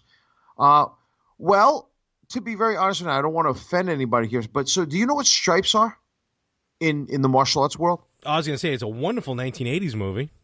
Okay, well, in the martial arts world.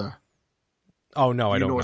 No. Okay, so let me break it down for you folks here. For those of you who have belt systems, for those of you who are not familiar, stripes are basically, let's say you get a white belt, and then you get a yellow tip, one yellow tip, and then you get the next belt. Some schools do 2 tips, 3 tips, 4 tips, 5 tips, and then you get your next belt. And then that yellow belt, let's say if that's your next, will have a green tip. The green symbolizes your next belt. So Okay. that's like a 1 green tip, 2 green tip, 3 green tip, so on and so forth. And then you get the next belt.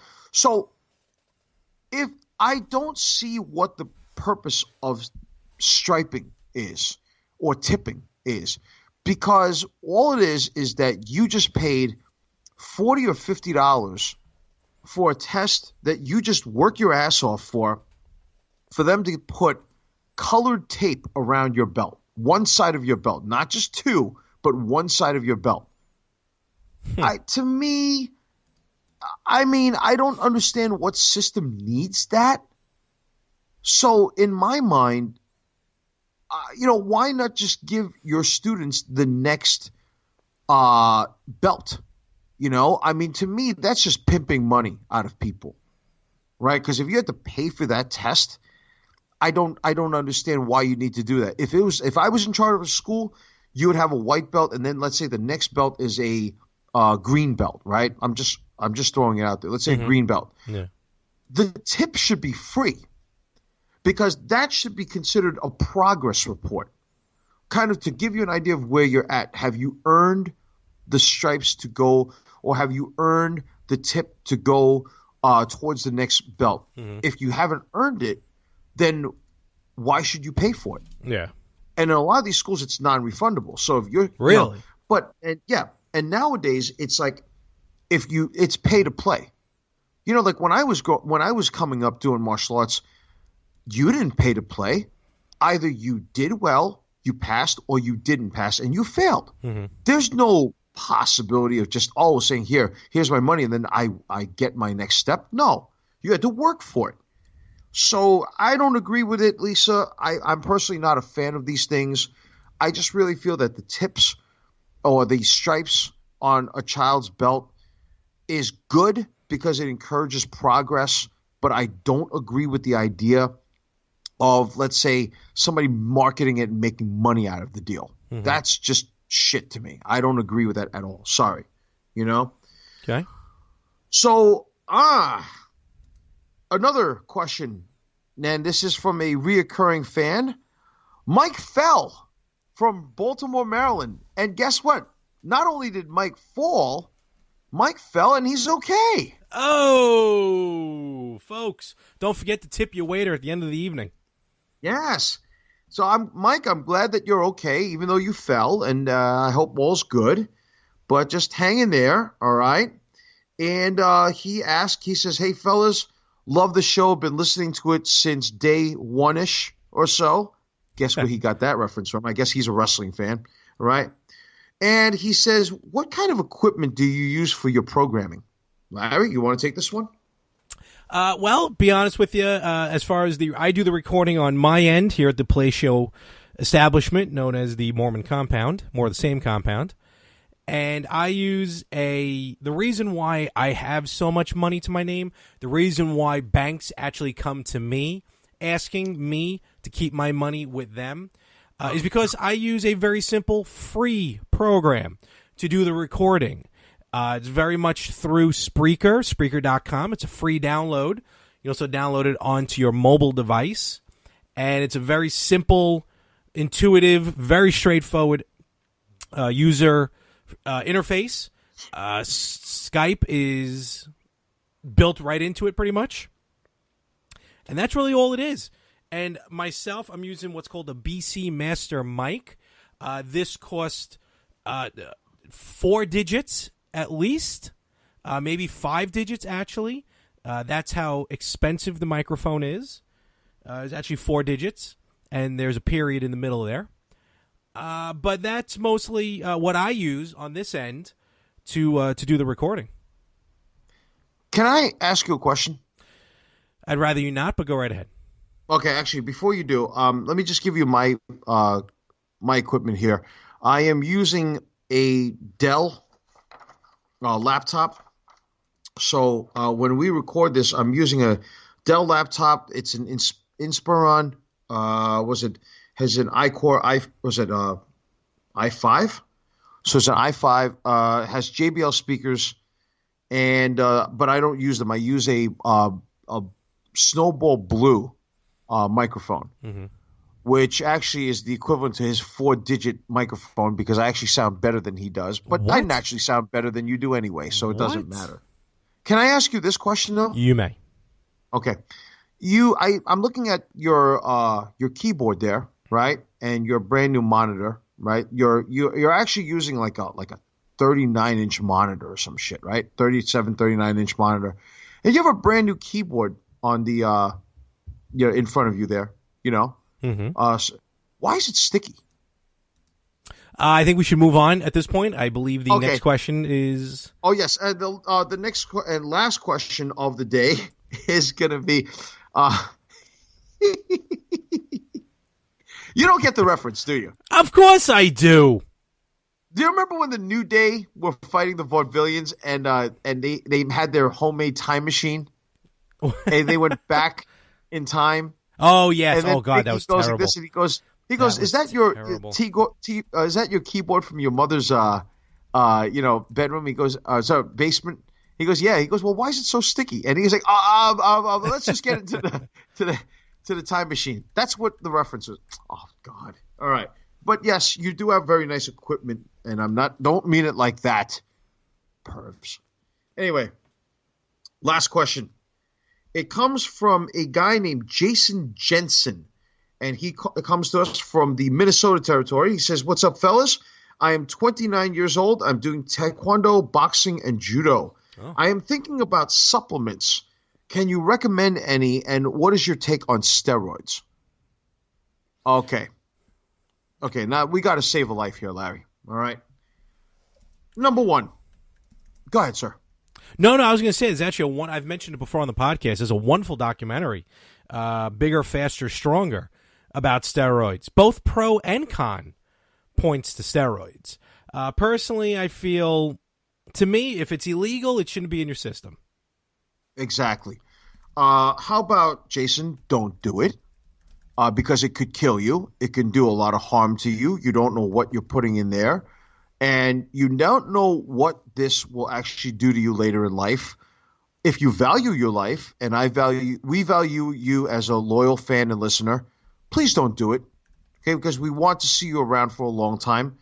And I just want to see you be able to accomplish your goals by not using something like that. Because why should you? If you want to use supplements, this is what I think, okay?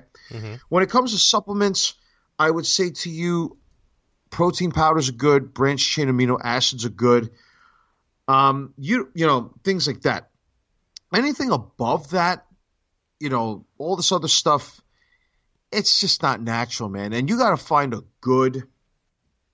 really good company, a good supplement company that gives you pure, positive, really good supplements, right? So I'm glad that Jason's question is last, because I wanted to do a product placement. And this is something that I've been using personally myself. So before we do that, just want to thank everybody for their questions. You guys are loyal listeners. We thank you for your love and support. And if you guys have any questions, if you have any comments about any of our segments, anything about the show, if you want to improve the show, if you want to give us a shout out, you want to give anybody a shout out, if you want to propose marriage to a girl, like I want to propose marriage to Megan Martin, please write to us at yinandyangpodcast@gmail.com. Once again, yinandyangpodcast@gmail.com. If you want to wish us a happy 6 months of podcasting, which is what we've been doing, right? And it's also Mormon Day. It's Mormon Day, right? Absolutely. Wish us happy Mormon Day. Wish us a happy 6 months for doing this podcast for the fans. Now, allow me to give you the product of the week. The product of the week is actually a protein shake or protein powder that I've personally been using from a company called NutraBio. Now, you might be wondering, why do you use this company? And I'm not getting an endorsement, although, Larry, that would be nice, right? Right? That would be pretty sweet. NutraBio is the only supplement company that is actually inspected. Their facility is inspected by the FDA. Really? Yep. No other company can claim this. This is their distinction. And Mr. Glazier, who actually is the owner of this company, NutraBio, I'm using their whey protein isolate. Now, their whey protein isolate is absolutely outstanding in every respect. If you look carefully at their, they do full disclosure of their product. They don't hide anything whatsoever. So you know exactly what you're getting. It's really interesting because it's just I feel like there are very good results with them. I feel really good about everything that they have in there. If I may, really, really quickly, I just wanted to boot up the site. Okay. And I want to give you guys just an idea of the of what you get within this protein. Now, personally, I'm using the unflavored.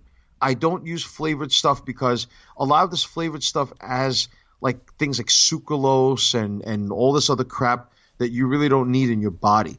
So that's just me personally, okay? Now, when you look at this, and I'm going to read the label out for you right now, okay? This is insanity, all right? So one scoop, okay? One scoop in one tub, 2 pound tub, you can get 36 and a half servings, okay? Really? Right. So one scoop is 110 calories, less than 5 milligrams of cholesterol. There's less than 1 gram of carbohydrate. There's 25 grams of protein per serving. Wow. 138 grams of calcium, which is good. 63 grams of milligrams of phosphorus. 138 milligrams of calcium. Right? Calcium is important, especially for recovery. Yeah. Magnesium has 22 milligrams. Sodium, the salt content, is 41 milligrams. Wow. That's low. And the potassium is 149 milligrams. Huh. All right. Do you know what the other ingredients in this entire tub is? And I kid you not, it says right here, absolutely none. Really? There's nothing else. There's no filler. There's no crap. It's just literally what it says, right? And there's also, by the way, 5 grams of branched chain amino acids that you'll need to help you recover. It's won many accolades, all right, even though Larry would like to put me in the accolade. It's actually 2015, 2016, they've won Fans' Choice for #1 protein.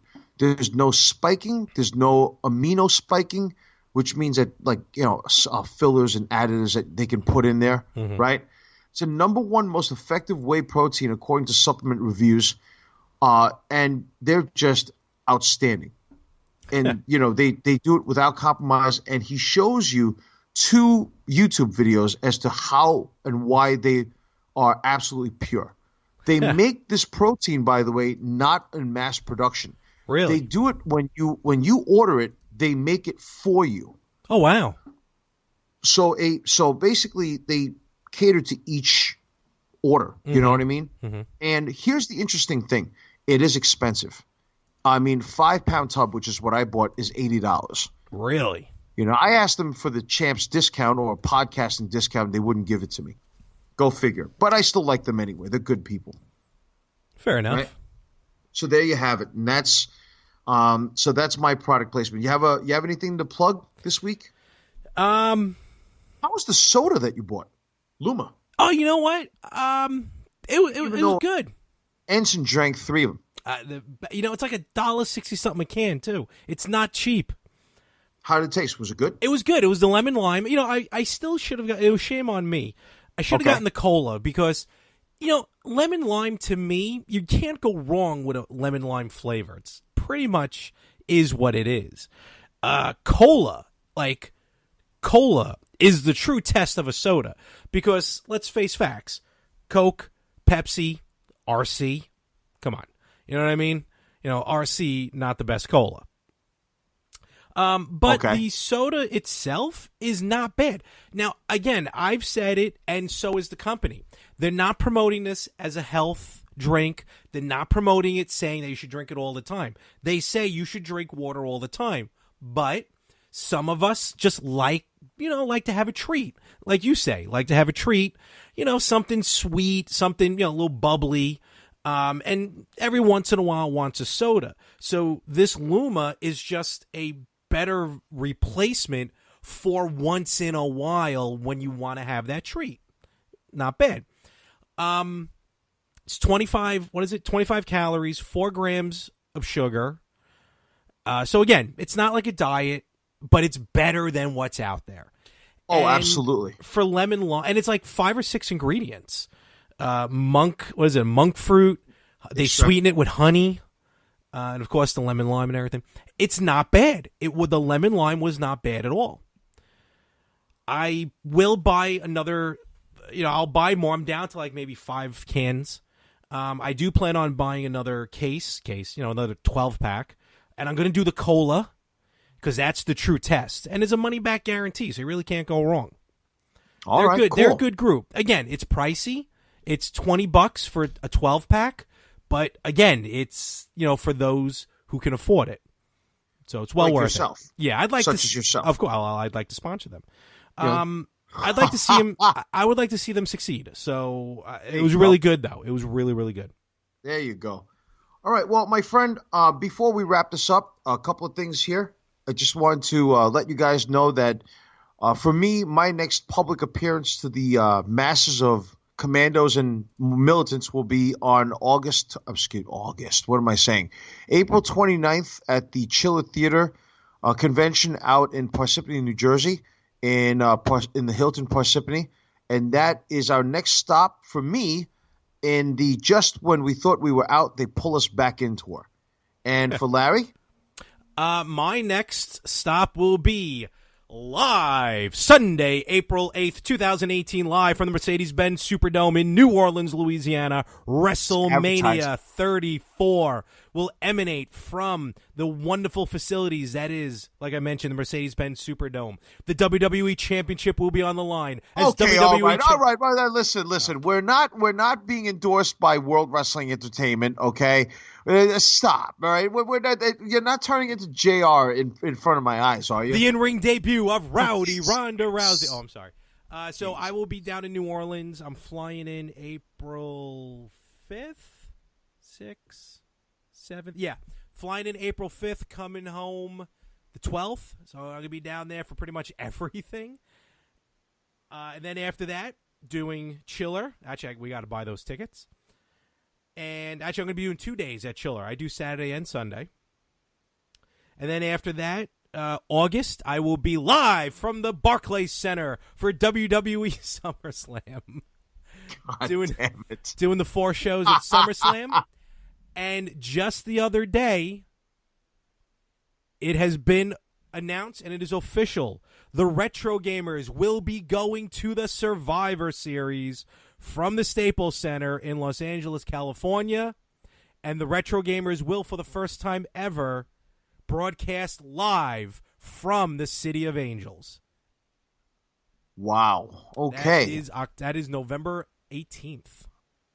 Let me also say that the week after WrestleMania, on April 14th, there's a private black tie affair where Larry will be inducted into the USW Hall of Fame, even though he doesn't even realize that he's being inducted to the USW Hall of Fame.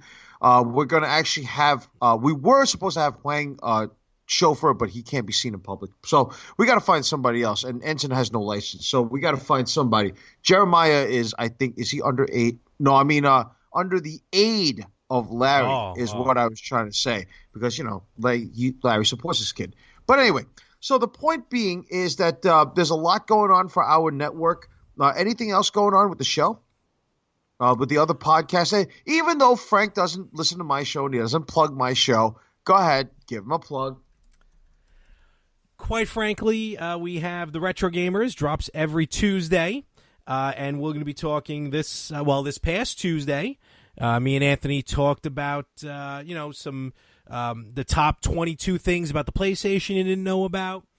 Talked about my want now, even though I just upgraded all my stuff to 4K. I'm really interested in getting a lot of like the old systems. The video game store I go to, Game On, has an Odyssey like in box. So quite interested in that. And then with the Better Half podcast, we haven't recorded it yet as of this recording. But as usual, that's going to be Life Married versus Life Single. And seeing how I had some things happen in my life that may make it interesting to tune in early to that Better Half episode coming up, which will drop this coming Wednesday from when this episode drops. So that one's going to be quite interesting. Okay. Well, I think that, guys, we've depleted, and gals out there, we've depleted the resources for this program. And just wanted to say, Larry, it's been an amazing 6 months for making my dream come true to be a podcaster. Since we started this 6 months ago, I'm very, very happy. I appreciate everything that you've done for me, that you do for this network, that we do for our fans. No, I appreciate it, and I thank you for everything, man. I really, really do. You know what? It's 6 years to do a podcast. 6 years. 6 months to do a podcast. It's been a long time. It feels like forever, doesn't it? It does, and I knew the passion that you wanted to do with doing this podcast. You like to talk about topics that you're very passionate about, and I've always said with a podcast, doesn't matter if one person listens or the entire world. As long as you get your voice out there, people will eventually hear it. And I've had a blast doing this show, and I've said it on all the other shows. You are the most prepared out of all of us on the network. Thank you so much, man. So you take this wholeheartedly, and it's awesome. I love seeing your passion. This is 6 months. I hope for 60 more years of this, and just us being out there. So you want to podcast until the point where I'm 100 years old? Well, okay, I can deal with that. Absolutely. I mean, I'll be long dead before that, but no, you just come keep on. going, and it's going to be good to go. That makes no sense, because then who am I going to podcast with at 100 years old? Ensign. He'll be like 74. Well, that's about wrapped it up. Excuse me. I'm sorry. That wraps it up for us fans. Please take care of yourselves, eat right, work out, do whatever it takes to take care of your body, because your health is wealth. And at the same time, fans, please check us out. We're on Facebook. We're on we're only on Facebook. Listen to us everywhere you get your podcast. But other than that, we thank you always for your love and support. Just listen to us. The best is yet to come, and you can't teach. Wait a minute. What the hell's going on? Hold on a second. Somebody's at the door. Oh, okay. The hell is this?